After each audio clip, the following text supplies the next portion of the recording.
இமயமலையாகாமல் எனது உயிர் போகாது. சூரியன் தூங்கலாம், எனது விழி தூங்காது. தேர்வை மழை சிந்தாமல் வெற்றி மலர் பூவாது. எல்லையை தொடுவரை எனது கட்டை வேகாது. ஒவ்வொரு விதையிலும் விருட்சம் ஒளிந்துள்ளதே.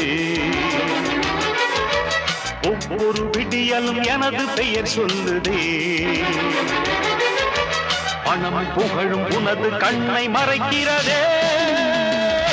அடே நண்பா, உண்மை சொல்வேன், சவால் வேண்டாம், உன்னை வெல்வேன்.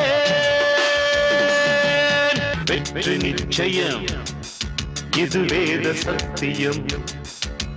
கொள்கை வெல்வதே நான் கொண்ட லட்சியம்.